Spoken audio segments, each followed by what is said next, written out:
Ya, shalom saudara jemaat Tuhan yang terkasih dalam hidup ini. Saudara jemaat Tuhan di tempat ini maupun saudara jemaat Tuhan, umat Tuhan yang kudus di berbagai tempat lewat media YouTube ini, kami memberitakan firman kepada saudara. Kami tetap mendoakan saudara-saudara, saudara-saudara tetap kuat dan diberkati Tuhan. Dan inilah firman Tuhan yang kami sampaikan dalam ibadah minggu hari ini 4 Februari. Di awal bulan Februari lagi kita ada di dalam pemeliharaan Tuhan kita Yesus Kristus. Baik saudara, kita akan diisi oleh firman Tuhan yang kita akan baca dari kitab 2 Korintus pasal 4 ayat 1 hingga yang ke-6. Nanti kita baca bagian pertama ini, nanti kemudian dilanjutkan dengan bagian yang kedua dari kitab Pengkhotbah pasal 5 ayat 7 sampai 19. Tapi kita mulai dulu yang pertama, kitab 2 Korintus pasal yang keempat ayat 1 hingga yang ke-6. Bunyinya demikian: harta rohani dalam bejana tanah. Oleh kemurahan Allah kami telah menerima pelayanan ini. Karena itu kami tidak tawar hati, tetapi kami menolak segala perbuatan tersembunyi yang memalukan. Kami tidak berlaku licik dan tidak memalsukan firman Allah. Sebaliknya kami menyatakan kebenaran, dan dengan demikian kami menyerahkan diri kami untuk dipertimbangkan oleh semua orang di hadapan Allah.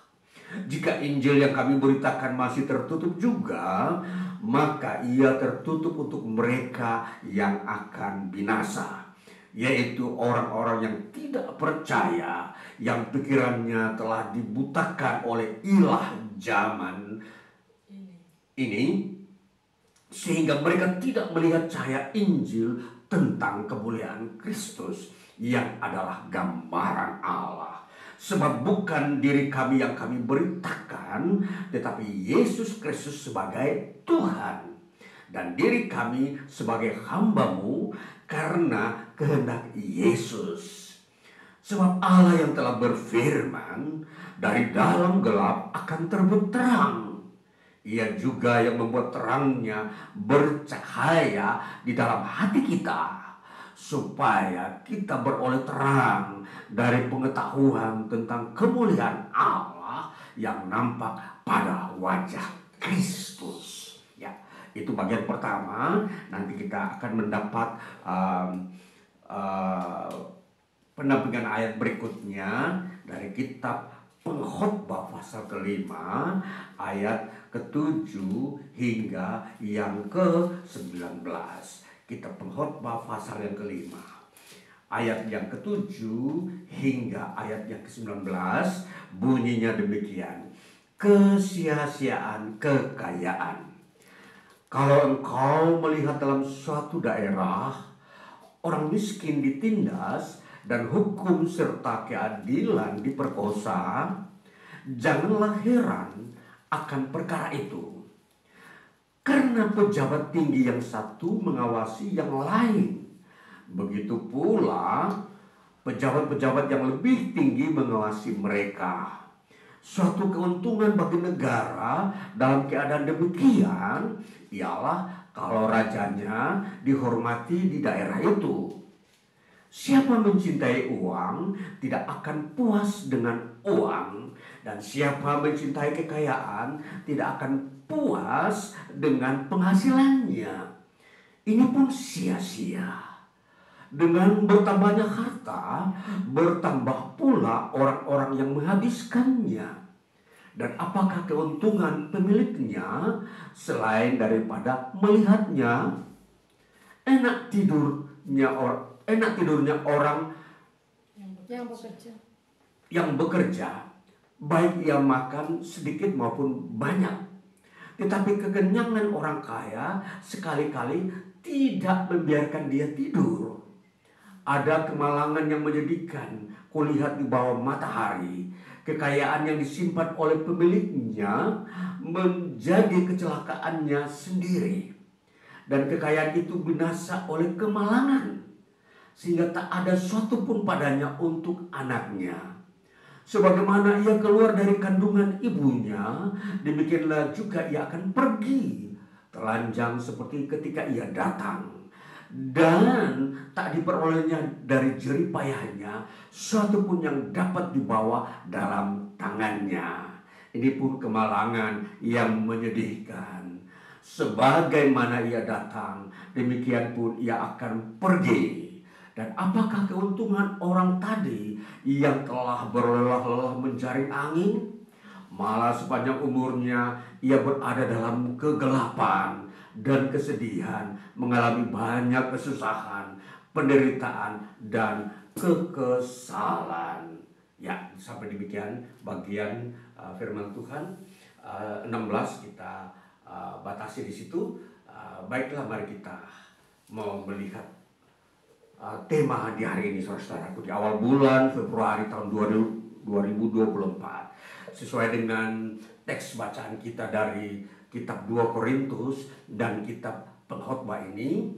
Maka tema hari ini, saudara-saudara, adalah kehampaan manusia. Saudara-saudara, kalau kita mengikuti perjalanan khotbah ini, saya pernah menyampaikan bagaimana tema tentang kualitas manusia. Sekarang ini bagian tentang kehampaan manusia. Saudara, dua hal ini mempunyai kondisi yang berbeda, saudara. Artinya apa? Dari satu sisi saya berbicara tentang kehampaan manusia, berarti ada sisi yang memang harus ditampilkan dari segala karya-karya manusia yang ujung-ujungnya adalah hampa. Baik, apa yang kita sudah baca daripada dua teks firman Tuhan ini, kita sudah melihat kesimpulan-kesimpulan baik kitab pengkhotbah maupun kitab 2 Korintus, bahwa kesia-siaan merupakan kesimpulan dari seluruh paparan, dari seluruh penampilan kalimat ayat-ayat ini di dalam kehidupan manusia. Nah, jadi kalau kita memperhatikan bahwa kesia-siaan itu identik dengan kehampaan. Nah, selanjutnya sebelum kita bahas kehampaan manusia, kita mau melihat dulu latar belakang dua pribadi penulis dua kitab ini, saudara-saudara. Kalau kitab 2 Korintus ditulis oleh seorang rasul yang bernama Rasul Paulus. Dia adalah Rasul Kristus Yesus.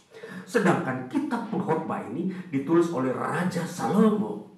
Saudara, kalau kita memperhatikan, dua kitab ini mempunyai keindahan dan keunggulan-keunggulan, baik dari sisi penulis maupun isi berita atau tulisan atau pikiran atau fakta-fakta yang terjadi di dalam kehidupan manusia. Baik, kalau kita melihat dari figur masing-masing, kalau kita memperhatikan Salomo menulis kitab pengkhotbah ini ketika dia masa tua, saudara-saudara. Kurang lebih dia berumur hampir 80 tahun. Nah, kalau melihat dari sosok orang yang telah berumur 80 tahun, berarti dia telah memiliki banyak pengalaman dan pengetahuan, fakta-fakta yang dia lihat di dunia ini, sehingga dia bisa menyalurkan dalam bentuk tulisan, dalam bimbingan Roh Tuhan juga, sehingga semua isi tulisannya itu membawa manfaat bagi generasi manusia seterusnya sampai hari ini. Kemudian sosok yang kedua, kita memperhatikan seorang bernama Rasul Paulus. Rasul Paulus ini pun ketika dia menulis kitab 2 Korintus, dia telah berusia tua juga, hampir mencapai umur 80 tahun. Jadi kalau melihat para penulis-penulis kitab suci ini adalah orang-orang tua, orang-orang yang sudah memahami dan menganalisa dan bahkan menyortir segala peristiwa-peristiwa di alam ini, kemudian mereka menuliskannya.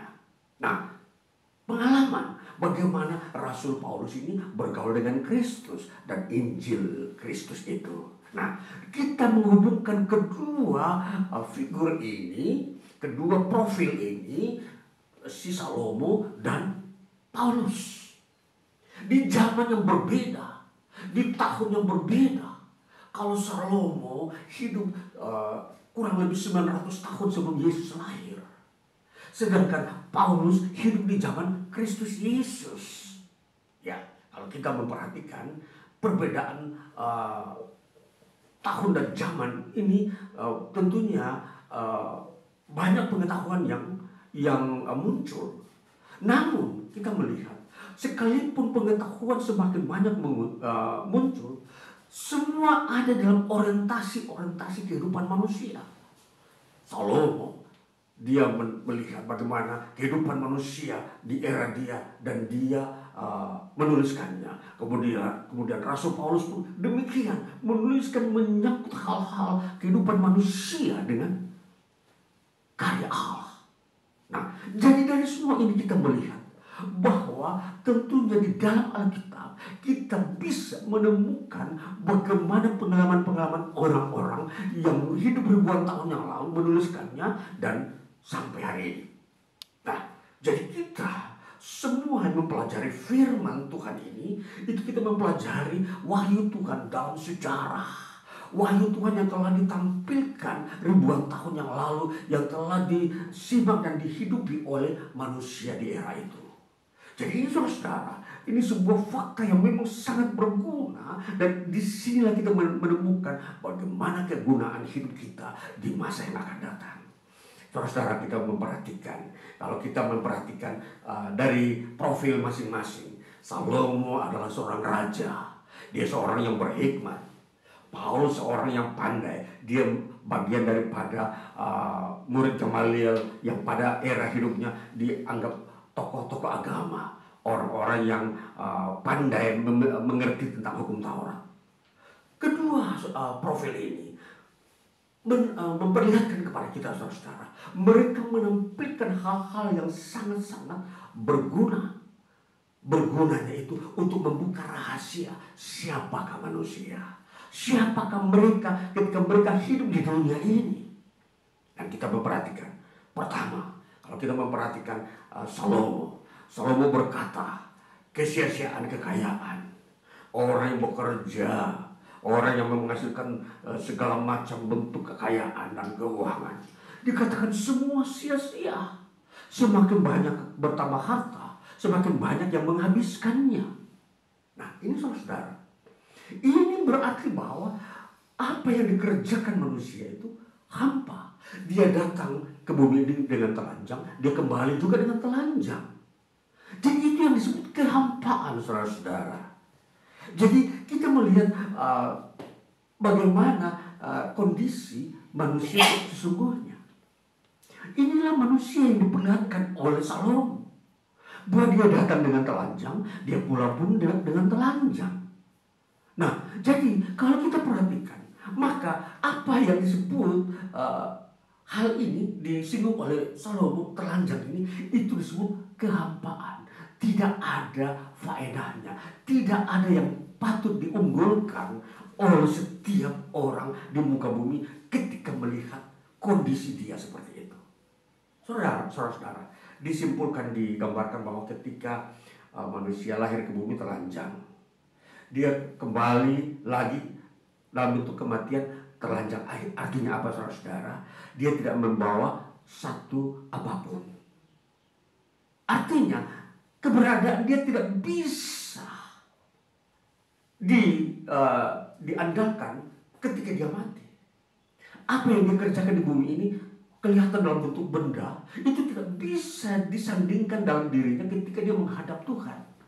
Jadi semua materi yang ada di bumi ini tidak bisa ditampilkan ketika dia menghadap hadirat Tuhan.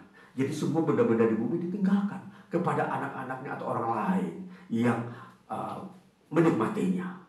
Dan ini perhatikan, saudara, siapapun engkau, saudara, yang begitu sukses di bumi ini, perhatikan ini, bahwa saudara satu waktu kembali menghadap hadirat Tuhan dalam bentuk kematian. Dan di situ saudara tidak bisa membanggakan diri ke hadapan Tuhan. Tuhan, saya sudah memperoleh banyak kekayaan di bumi, maka ini akan menjadi pembelaan saya bahwa saya ini berkenan kepadamu, atau saya ini berharga di hadapan Tuhan karena saya telah bekerja dengan jerih payah dan melakukan seluruh atau mengisi hidup saya dengan seluruh eksistensinya untuk menghasilkan sebuah hasil yang dapat saya lihat. Ini saudara, ini tidak bisa. Dan ini pewahyuan pengenalan kita tentang kekekalan yang dibukakan oleh Raja Salomo, bahwa tidak seorang pun bisa membanggakan diri dengan kekayaan dan seluruh jerih payahnya dia untuk ditampilkan di hadapan Tuhan. Semua telanjang, tidak ada apa-apa. Jadi apa yang kita melihat? Sia-sia. Jadi dari lahir sampai mati itu sia-sia karena manusia masih mengandalkan kekuatannya sendiri. Maka kita memperhatikan teks ini. Di sini seorang Raja Salomo ini dia menampilkan hal kelemahannya manusia. Namun di bagian berikutnya baru dia menampilkan bagaimana kekuatan Tuhan di pasal berikutnya, bahwa Tuhanlah yang bisa merubah kesia-siaan ini. Ini saudara. Jadi kalau kita memperhatikan antara manusia dan Tuhan, kita harus memperhatikan bahwa manusia sebenarnya makhluk yang memang sia-sia. Tuhan itu kekal. Tuhan itu kaya. Dia tidak pernah sia-sia dalam segala zaman. Tapi manusia dari penciptaan sampai kepada akhir zaman, semua itu disebut sia-sia, saudara-saudara. Siapapun dia, generasi prasejarah, generasi teknologi, generasi modern sekalipun, generasi mega perayaan yang manusia sedang bangun saat ini, semua ujung-ujungnya sia-sia, saudara-saudara. Kita kembali kepada asalnya, yaitu wahyu Tuhan. Pengetahuan kita tidak bisa mengerti tentang apa yang kita kerjakan kalau tanpa wahyu Tuhan. Nah ini saudara, dari sisi yang pertama, kita mengerti tentang kehampaan manusia ketika Salomo ini seorang yang sangat terkenal di bumi ini sebelum yang lain. Salomo dikatakan oleh firman Tuhan, dia adalah seorang yang sangat diberkati Tuhan pada era hidupnya. Segala bangsa raja-raja datang kepadanya untuk belajar, mengerti hikmat. Dan ini kalau kita memperhatikan apa yang Salomo katakan ketika dia masa tua. Dia berkata kekayaan itu sia-sia. Semua hidup manusia di bumi ini sia-sia bila Tuhan tidak hadir di dalam mereka. Ini yang kita dapatkan mengenai kehampaan manusia ketika Tuhan tidak ada di dalam mereka. Baik, selanjutnya kita memperhatikan bagaimana apa yang dinyatakan oleh Rasul Paulus. Sama halnya di dalam kitab 2 Korintus pasalnya yang keempat tadi yang kita sudah baca, bahwa dikatakan begini pada ayat yang ketiga. Jika Injil yang kami beritakan masih tertutup juga, maka ia tertutup untuk mereka yang akan binasa. Binasa itu artinya sia-sia. Binasa itu artinya mereka yang juga tadi tanpa Tuhan, tanpa Injil. Nah inilah konteksnya. Di zaman Salomo, Taurat. Di zaman Rasul Paulus, Injil Kristus. Nah ini yang kita mau memperhatikan, bagaimana klimaks daripada sejarah kerajaan Allah yang Allah mulai daripada Abraham dan berpuncak kepada Yesus Kristus. Ini yang kita mau memperhatikan dengan benar, pemetaan Alkitab, sejarah wahyu Allah ini. Jadi sejarah wahyu Allah tidak berhenti di Taurat Musa. Saudara-saudara perhatikan, itu masih dalam pertengahan perjalanan. Jadi kalau kita berhenti pada apa yang dianut oleh Salomo, itu kita berhenti di Taurat. Itulah sebabnya kita harus finish di Injil Yesus Kristus. Dikatakan mereka akan binasa bila mereka tidak menerima Injil Yesus Kristus. Ini yang disebut neraka, sia-sia, kehampaan, saudara-saudara. Jadi kita memperhatikan bagaimana Allah itu begitu setia. Dia tidak mau membiarkan manusia hanya sampai di tengah perjalanan pengetahuan tentang wahyu Tuhan. Tuhan mau melunaskan, mentuntaskan wahyunya. Itulah sebabnya berakhir di Yesus Kristus. Saudara yang percaya pada Yesus Kristus, saudara-saudara harus memberi atau memegang konsep ini, bahwa Injil adalah klimaks daripada wahyu Tuhan. Jadi tidak ada lagi wahyu di luar Injil. Setelah Injil tidak ada lagi wahyu.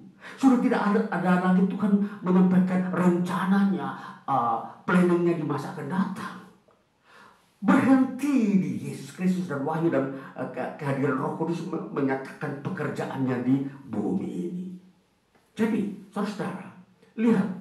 Jadi kita tidak bisa lagi berdiri atau berhenti di Taurat. Bahwa Taurat itu memang digunakan ketika kita membutuhkan sebuah pengenalan hukum-hukum. Tetapi kita mau melihat bahwa Kristus Yesus bukanlah hukum yang tertulis, tetapi hukum yang telah menjadi manusia, saudara-saudara. Jadi perbedaannya ada. Hukum Taurat adalah hukum Tuhan yang tertulis. Sedangkan Yesus Kristus adalah hukum Tuhan yang telah menjadi manusia. Jadi inilah yang disebut kualitas. Inilah yang menuntun menyelamatkan manusia. Dan Yesus Kristus menampilkan Injilnya, bahwa percaya kepada Dia, itulah berita Injil yang harus kita terima. Kita harus percaya kepada Dia. Dia datang ke dunia bukan sekedar untuk menampilkan karya-karyanya, tapi Dia menuntut daripada kita manusia untuk percaya kepada Dia dan menyembah Dia, Yesus Kristus. Jadi kalau kita melihat apa yang Paulus sampaikan di sini, bahwa kebinasaan ada kepada manusia yang tidak menerima Injil Yesus Kristus. Itulah kehampaan yang begitu mengenaskan, saudara-saudara. Neraka yang menampung setiap orang yang menolak Kristus Yesus. Ini sebuah kebenaran. Ini ungkapan wahyu yang Tuhan berikan kepada Rasul Paulus, yang sebelumnya dia seorang penganut Taurat yang mengetahui seluruh isi hukum Taurat. Ternyata Tuhan membuka wahyu kepada dia bahwa Injillah yang harus kamu pegang, Injillah yang harus kamu beritakan, bukan Taurat. Jadi saudara, perhatikan saudara umat Tuhan, jangan kamu lagi bersandar penuh kepada Taurat. Taurat itu tidak bisa menyelamatkan manusia. Kristus Yesus yang menyelamatkan, Injilnya. Jadi kalau kita orang Kristen, umat Tuhan ini yang percaya kepada Yesus Kristus masih berpegang pada Taurat, kamu harus disunatkan, kamu harus tidak boleh makan daging-daging yang berkuku belah, kamu juga harus tidak boleh bekerja pada hari Sabat. Itu Taurat-Taurat. Dan kamu tidak boleh makan sebelum cuci tangan. Ini masih banyak Taurat yang memang dianut oleh agama Yahudi yang ada di Israel, yang mereka menyebut Allahnya Yahweh.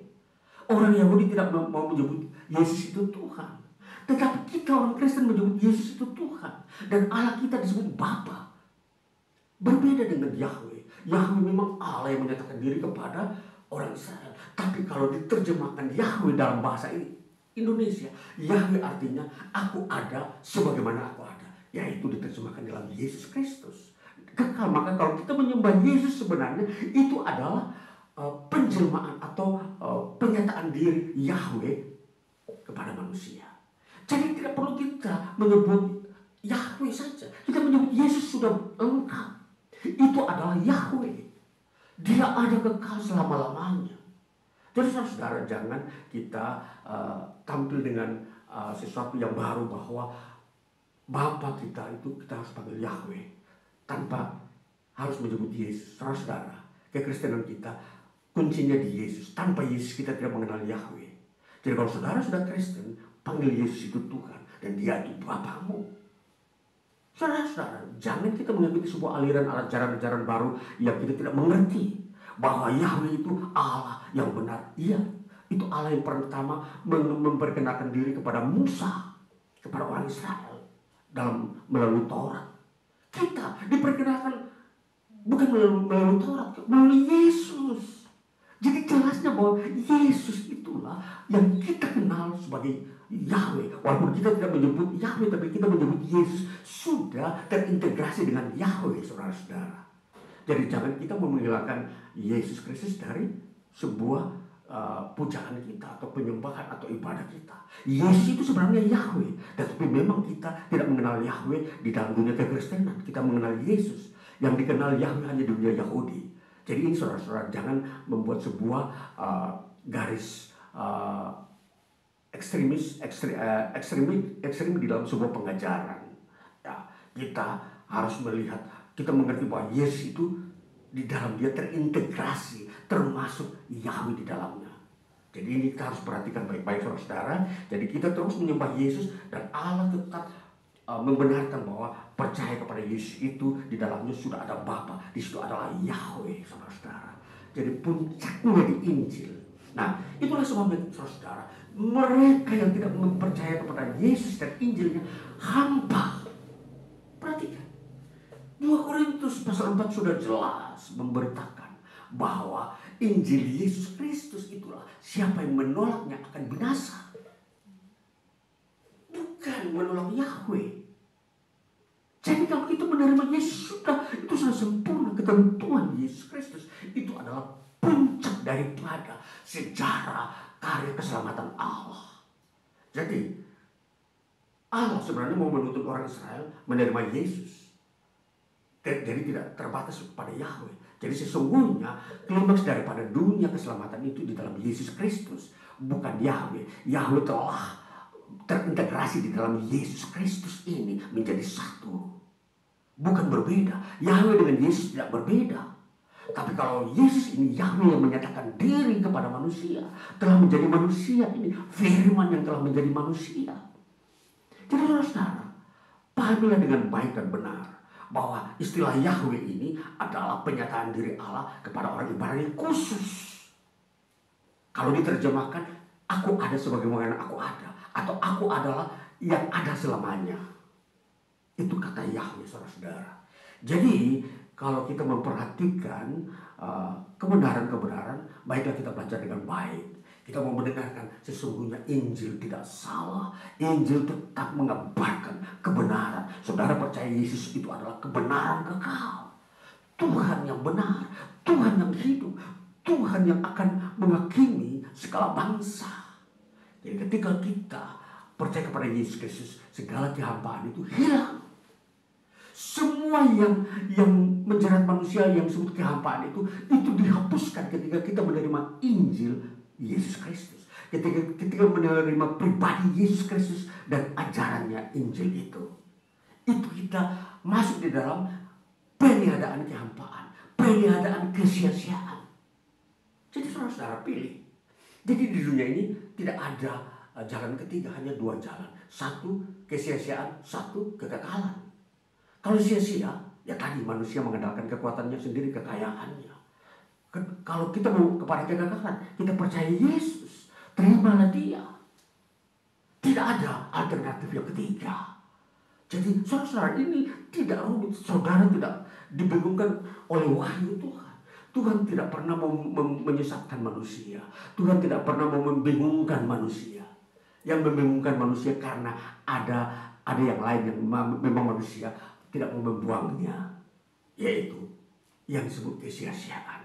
Saudara, jadi kita mau memperhatikan di dunia ini apa yang disebut Injil dan kesia-siaan inilah yang kita mau memperhatikannya di dunia saat ini. Saudara, lebih daripada itu, bahwa kesia-siaan itu sesungguhnya ada di dalam ilmu pengetahuan. Perhatikan, apa yang diupayakan oleh ilmu pengetahuan? Bukankah kekayaan? Semua ilmu pengetahuan di dunia ini ujung-ujungnya adalah kekayaan. Bukan kemiskinan, saudara-saudara. Tetapi firman Tuhan dalam kitab Tuhan berkata, kekayaan itu sia-sia. Jadi apa, saudara-saudara? Takutlah akan Tuhan. Kalau saudara mau memiliki pengetahuan di bumi ini, itu belum cukup.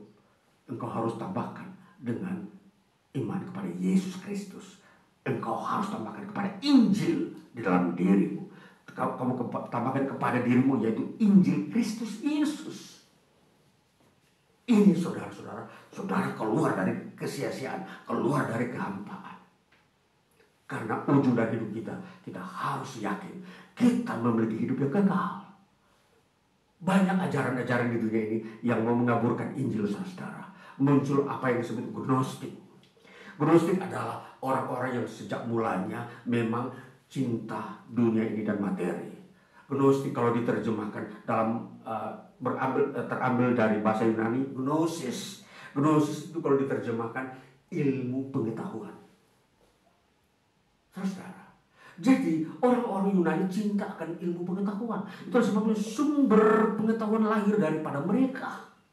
Ilmu pengetahuan banyak lahir di dunia Yunani. Dan semua ilmu pengetahuan yang ada di alam ini, termasuk antariksa, lahir daripada mereka, saudara-saudara. Karena mereka melihat ilmu pengetahuan merupakan kekuatan manusia yang manusia bisa dapatkan di situ. Manusia bisa menyelamatkan dirinya dari segala kondisi yang ada di alam ini. Tetapi ilmu pengetahuan tidak bisa menyelamatkan manusia terhadap penghukuman Tuhan. Ilmu pengetahuan tidak bisa menyelamatkan manusia daripada pengampunan dosa yang manusia alami. Tidak bisa. Sedangkan manusia menghadapi permasalahan sekarang adalah dosa. Dan ujung daya imajinasi dan pikiran mereka bagaimana membangun keselamatan menurut dirinya sendiri, bukan menurut wahyu Tuhan. Jadi perhatikan saudara-saudara, di dunia ini muncul ajaran-ajaran yang selalu melepaskan diri daripada Kristus Yesus dan karyanya. Kunci keselamatan manusia supaya manusia tidak hampa hanya dalam Kristus Yesus. Kaum Gnostik mau menyimpang dari itu, keluar dari itu, bahkan meninggalkannya, bahkan memakai caranya yang sendiri yang memang menurut dia mengagungkan manusia, menyombongkan manusia.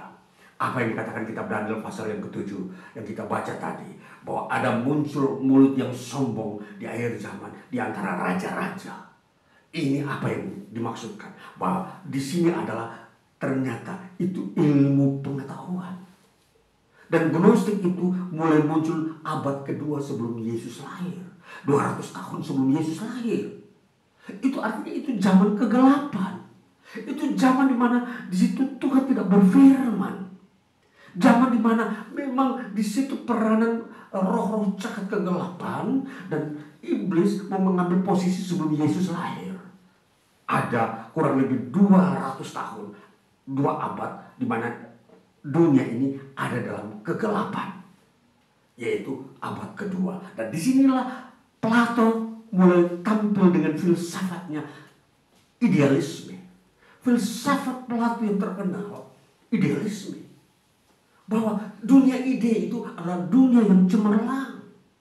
Ide manusia itulah yang bisa membawa manusia kepada kemakmuran. Jadi ide manusia bukan wahyu. Dia tidak mengenal wahyu, tapi dia mengenal ide. Di dalam diri manusia ada ide. Jadi ini saudara-saudara, inilah cikal bakal munculnya Gnostik. Jadi Gnostik sudah ada pada zaman Plato. Jadi ketika Yesus hadir, ini semakin diperkembangkan. Bahwa mereka tidak percaya bahwa Yesus itu Tuhan. Jadi dari pengaruh Gnostik inilah muncul penyesatan-penyesatan terhadap manusia. Dan manusia semakin jauh dari Injil. Dan makanya Rasul Paulus berkata, kalian tidak mendengar Injil Kristus, kalian sedang menuju kepada kebinasaan. Kalian sedang menuju kepada kebinasaan. Apollo Menois sedang menuju kebinasaan. Ini yang Rasul Paulus menghimbau kepada manusia di era dia sampai era sekarang ini, di mana gereja hadir, bahwa terimalah Injil, janganlah terima Gnostik. Terimalah Injil. Injil itu Kristus di dalamnya.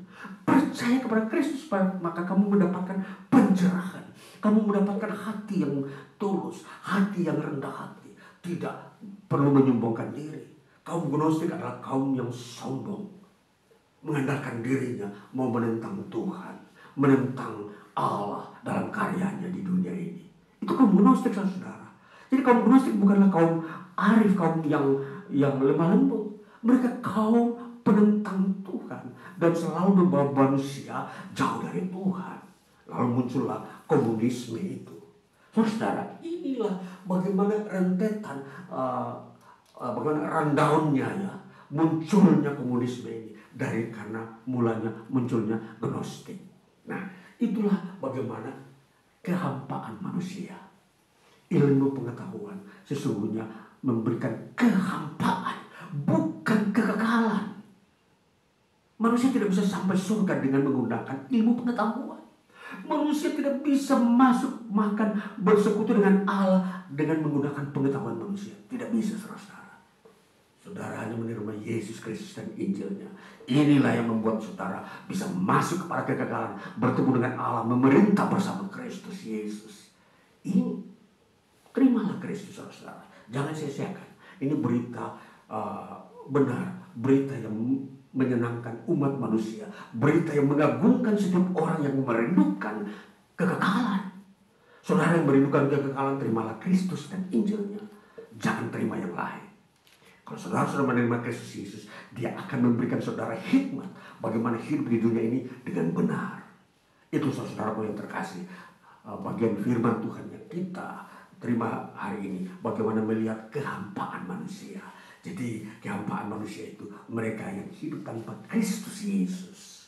Mereka yang menolak Injil Kristus Yesus. Ya, Tuhan Yesus memberkati kita di dalam memasuki hari-hari hidup kita, supaya kita lebih mau melihat diri kita, diri yang sesungguhnya ada harganya di hadapan Tuhan pada masa yang akan datang.